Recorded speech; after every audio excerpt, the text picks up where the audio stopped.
ബഹുമാനിയായ leader Karunakaran നേതൃത്വം കൊടുക്കും. 111 seat ജയിച്ച കേരളമാണ്. അന്ന് ഈ മാർക്സിസ്റ്റ് പാർട്ടി ഈ ശക്തിയോടെ നിന്നതാണ്. 111 സീറ്റ് ജയിച്ചു. വേണമെങ്കിൽ ജയിക്കാൻ സാധിക്കും. അല്ലെങ്കിൽ നമ്മൾ കണക്ക് ഇലക്ഷൻ്റെ തലേദിവസം കണക്ക് പറയാം, കൊടുക്കാൻ കെട്ടിപ്പിടിച്ച് കരയാം. പാലക്കാട് ഇപ്പോൾ രാഹുൽ എന്തായാലും മാറുമെന്ന് വേണം മനസ്സിലാക്കാൻ. കാരണം രാഹുലിനെ പാർട്ടി പുറത്താക്കി. അപ്പോൾ ഇനി ഏത് രീതിയിലുള്ള സ്ഥാനാർത്ഥി വരണമെന്നാണ്? അത് പാർട്ടി നിശ്ചയിക്കുമല്ലോ, പാർട്ടി നോക്കുമല്ലോ. എല്ലാം പല കാലത്തും സ്ഥാനാർത്ഥികളെ നിശ്ചയിച്ചിട്ടുണ്ടല്ലോ. ഇവിടെ ലോക്സഭയ്ക്ക് തന്നെ നിശ്ചയിച്ചപ്പോൾ അതുപോലുള്ള പലവരും അഭിപ്രായം വേറെ വേണമെന്ന് പറഞ്ഞപ്പോഴൊക്കെ വന്നല്ലോ. അതുപോലെ നോക്കും. പാലക്കാടിന് അനുയോജ്യമായ സ്ഥാനാർത്ഥിയെ കണ്ടുപിടിക്കാൻ കോൺഗ്രസ് പാർട്ടിക്ക് ഒരു ബുദ്ധിമുട്ടില്ല. സ്ഥാനാർത്ഥികൾ സുലഭമായി നമ്മുടെ പാലക്കാടുണ്ട്. വനിത വേണമെങ്കിൽ വനിതയുണ്ടാവും. ഓ 110%.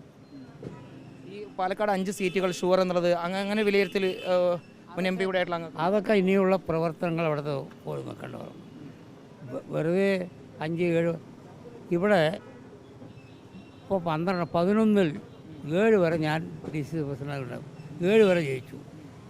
ഈ പാലക്കാട് നിയോജകമണ്ഡലത്തിൽ കോൺഗ്രസ്സിന് കയ്യെത്തിപ്പിടിക്കാൻ പറ്റാത്ത ഒരു നിയോജകമണ്ഡലമില്ല. ആലത്തൂർ വരെ AV ഗോപിനാഥൻ ജയിച്ചു. EMS വന്നപ്പോൾ ഞാൻ അവിടെ പോയി നിന്ന് ഞാൻ ആദ്യമായിട്ടാണ് മത്സരിക്കുന്നത്. ഞാൻ 1999 വോട്ടിനാണ് അവിടെ പരാജയപ്പെട്ടത്. അന്ന് 22 ചില്ലാന വോട്ടിന് R കൃഷ്ണൻ ജയിച്ചു. 3000 വോട്ട് സംഘടനാ കോൺഗ്രസിൻ്റെ അവറാൻ. അപ്പോൾ 22, 3, 25. EMSൻ്റെ വ്യക്തിപ്രഭാവത്തിൽ ഒരു 5. അങ്ങനെ 30 വോട്ട് മേലെ ജയിക്കുമ്പോഴാണ് വന്നത്. 1900 അവർ തൃപ്തിയാകേണ്ടി വന്നു. അന്ന് PP കൃഷ്ണനാണ് മാർക്സിസ്റ്റ് കമ്മ്യൂണിസ്റ്റ് പാർട്ടിയുടെ ജില്ലാ സെക്രട്ടറി. അദ്ദേഹം വലിയ ചോദനമാല എടുത്ത് കൊണ്ടു കൊടുത്തു. അദ്ദേഹം EMS പറഞ്ഞതെന്നറിയാം, ഞാൻ സാങ്കേതികമായി ജയിച്ചാലും യഥാർത്ഥ ജയം വിജയരാഘവനാണ്, ഈ മാല വിജയരാഘവനാണ് കൊടുക്കേണ്ടത് പറഞ്ഞു.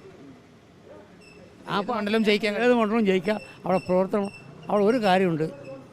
നിങ്ങൾ ഞാൻ പറയണത് മുഴുവൻ കൊടുക്കില്ലല്ലോ, അതുകൊണ്ടാണ് ബുദ്ധിമുട്ട്. അവിടെ നിങ്ങൾക്ക് വേണ്ടത് എടുത്ത് കൊടുത്താൽ കുഴപ്പമില്ല. അവിടെ പ്രവർത്തിക്കണം. അവിടെ പാർട്ടി പ്രവർത്തകർ അവിടുത്തെ എല്ലാ കാര്യത്തിലും ആത്മാർത്ഥമായി പ്രവർത്തിക്കണം. ആ പ്രവർത്തകരെ അംഗീകരിച്ച് പോകുന്നതും സ്ഥാനാർത്ഥികളും അവരായിട്ട് ഇത് വേണം. കാര്യം കഴിഞ്ഞ് ഓടിപ്പോണവർ പാടില്ല. അത് നോക്കുന്നവരാവും. എനിക്കൊരു നിയോജകമണ്ഡലം തോന്നിയിട്ടില്ല. ഞാൻ എല്ലാ നിയോജകമണ്ഡലത്തിലും ഒരുപോലെ കാണുന്നിടത്താണ്. അവിടെ പ്രവർത്തകരുടെ വികാരങ്ങൾ ഉൾക്കൊള്ളണം. അവരുടെ പ്രയാസങ്ങൾ ഇലക്ഷൻ വരുമ്പോൾ ഒരുപാട് പ്രയാസങ്ങൾ വരും. ആ പ്രയാസങ്ങൾ വരുമ്പോൾ അവിടെ അവരെ സഹായിക്കാൻ നിൽക്കണം.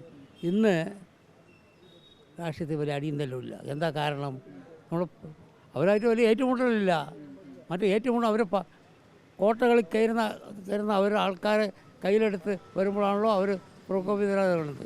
അതിപ്പോൾ ഇല്ലല്ലോ. ഈ നേതാക്കൾ തമ്മിലുള്ള ഒരു ഐക്യം കൂടി ഉണ്ടെങ്കിൽ മാത്രമേ വിജയത്തിലേക്ക് എത്താൻ കഴിയൂ എന്നൊരു വിലയിരുത്തൽ പൊതുവെ. നേതാക്കന്മാർ ഐക്യം വേണം. നേതാക്കന്മാർ പ്രവർത്തകരെ വിശ്വസിക്കണം. അവർക്ക് വേണ്ട പ്രോത്സാഹനം കൊടുക്കണം.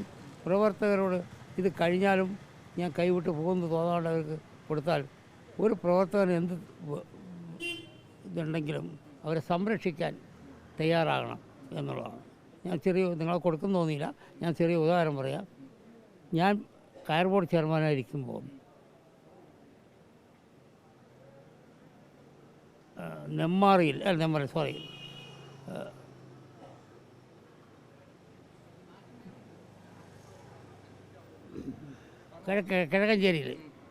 കിഴക്കഞ്ചേരിയിൽ അവരൊക്കെ പിടിച്ച് അതിൽ നിൽക്കുന്നവരും അതിൻ്റെ പിന്നിൽ നിൽക്കുന്നവരൊക്കെ പ്രോത്സാഹിച്ചു. അടികൊണ്ട് എല്ലാവരും തല്ലുകൊണ്ട് കിടപ്പായി. ഒടുക്കം എനിക്കത് പോകാൻ എൻ്റെ കാറിൽ തന്നെ പോകാൻ പറ്റില്ല. അത് ഇന്ത്യ ഗവൺമെൻറ്റിൻ്റെ കാറാണ്. ഞാൻ സ്റ്റേറ്റ് കേന്ദ്രത്തിൻ്റെ സഹമന്ത്രിയുടെ സ്റ്റാറ്റസാണ്. അപ്പോൾ അത് പോയിട്ട് ഈ രാഷ്ട്രീയ കുഴത്തിൽ പോകണം. ഞാൻ ഒരു കാർ മാറി പോയി നോക്കുമ്പോൾ അവിടെ മണ്ഡലം പ്രസിഡൻറ്റും അന്നത്തെ മണ്ഡലം പ്രസിഡൻറ്റ് എല്ലാവരും തല്ലുകൊണ്ട് കിടക്കണം. അവരെ സംരക്ഷിക്കാൻ നടന്നില്ല. അത് പിന്നെ ഞാൻ വന്ന് അവരെ കേസ് മറ്റേ കൊലക്കുറ്റത്തിനെടുക്കാനും അപ്പോഴേക്കും ഞാൻ വന്നു പറഞ്ഞപ്പോൾ DYSP വന്നു, എല്ലാം ഒന്ന് ശരിയാക്കി. അതിന് മുമ്പ് തല്ലുകൊണ്ട് കിടന്നു. രണ്ടാമത്തെ പഞ്ചായത്ത് ഇലക്ഷൻ വരുമ്പോൾ പറഞ്ഞു, ഞാൻ നിങ്ങളിഞ്ഞ് വന്ന് നോക്കിക്കോളി, ഞാൻ സംരക്ഷിക്കാൻ പറഞ്ഞു.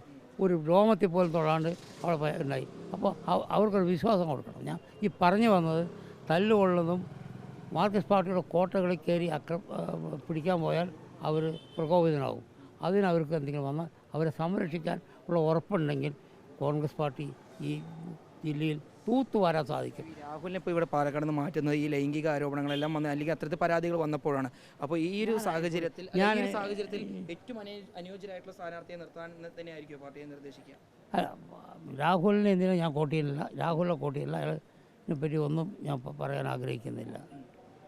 ഇപ്പോൾ പറ്റിയ സ്ഥാനാർത്ഥി ഉണ്ടാകുമല്ലോ. ഞാൻ അന്നും പറഞ്ഞല്ലോ ഇവിടെ സ്ഥാനാർത്ഥികളുണ്ടെന്ന്. നിങ്ങളുടെ മുതിർന്ന നേതാവാണ് കോൺഗ്രസിൻ്റെ. ഇത്തവണ കോൺഗ്രസ് ഭരണത്തിൽ വരുമെന്ന് കോൺഗ്രസ് നേതാക്കൾ പറയുന്നു. 100 സീറ്റിലധികം നേടുന്നു പറയുന്നു. ആര് മുഖ്യമന്ത്രി ആവണമെന്നാണ് ഒരു വ്യക്തിപരമായിട്ട്? ആര് മുഖ്യമന്ത്രി ഒന്നും പറയുന്നില്ല. അതൊക്കെ ആഗ്രഹമുണ്ടെങ്കിൽ AICC തീരുമാനിക്കുന്നതാണ്. എനിക്കിപ്പോൾ ഇതിൽ വന്നിട്ടുള്ളവരൊക്കെ എൻ്റെ വളരെ സുഹൃത്തുക്കളാണ്. അവർ കഴിഞ്ഞ ദിവസം എന്നെ കാണാൻ എൻ്റെ വീട്ടിൽ വന്നതാണ്. അവരാര് വന്നാലും എനിക്ക് വലിയ പ്രയാസം ഉണ്ടാകുന്ന കാര്യമല്ല. ഞാനൊരു കാര്യം കൂടി പറയട്ടെ. ഈ പാർട്ടിയിൽ ആത്മാർത്ഥമായി നിന്നാൽ ഏത് സീറ്റും ജയിക്കും. ഇപ്പോൾ 100 സീറ്റ് എന്ന് പറഞ്ഞാൽ ബഹുമാനിയായ ലീഡർ കരുണാകരൻ നേതൃത്വം കൊടുക്കും. 111 സീറ്റ് ജയിച്ച കേരളമാണ്. അന്നും ഈ മാർക്സിസ്റ്റ് പാർട്ടി ഈ ശക്തിയോടെ നിന്നതാണ്. 111 സീറ്റ് ജയിച്ചു. വേണമെങ്കിൽ ജയിക്കാൻ സാധിക്കും. അല്ലെങ്കിൽ നമ്മൾ കണക്ക് ഇലക്ഷൻ്റെ തലേദിവസം കണക്ക് പറയാം, കൊടുക്കാൻ കെട്ടിപ്പിടിച്ച് കരയാം.